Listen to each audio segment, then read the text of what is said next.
They never bothered to learn my name.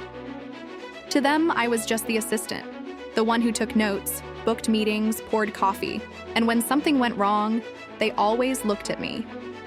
What they didn't know was that I wasn't there to assist. I was there to observe. I joined the company during what they called a routine restructuring. New systems, new leadership, new rules. They told me my role was simple. Stay quiet, take notes, don't ask questions. And I didn't. Because when you're silent long enough, you start noticing things. Invoices approved without review. Budgets that didn't match reports. Expenses signed by people who were never in the room. I documented everything. Quietly. Carefully. One afternoon, during a board meeting, the CFO laughed. He pointed in my direction and said, "Don't worry. She wouldn't understand this anyway." The room chuckled. I smiled politely and kept writing. Another executive leaned over and whispered, "Just make sure the coffee is hot next time." I nodded, still writing, because arrogance makes people careless. I could have spoken up. I could have defended myself. But my father once told me something I never forgot. When people underestimate you, they reveal everything. So I stayed invisible, and I kept records. The mistakes grew bigger.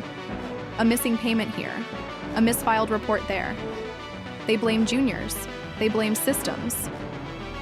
Never themselves. Then one morning, the CEO announced an internal audit. The room froze. The CFO laughed it off, said it was just a formality. Then he looked at me and said, "Make sure you don't mess this up." I smiled. That night, I stayed late.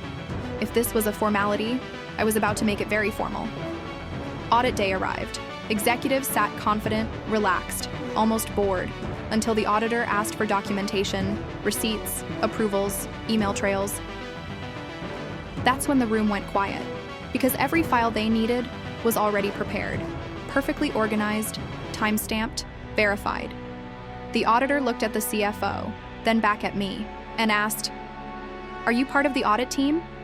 I finally looked up and said, "No, I'm the reason it exists." The meeting ended early. 2 executives were suspended. The CFO resigned by the end of the week. The CEO asked me to stay back. He apologized, not with words, but with an offer. A new role, a real title, direct reporting. I didn't celebrate, I just packed my notebook. Before I left the room, the CEO asked me one question. "How did we miss this?" I answered honestly. "You didn't miss it. You ignored it." Real power doesn't announce itself. It listens, it watches, and it waits. If you've ever been underestimated, this story is for you, yo.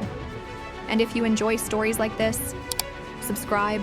I promise there are many more truths people don't want you to hear.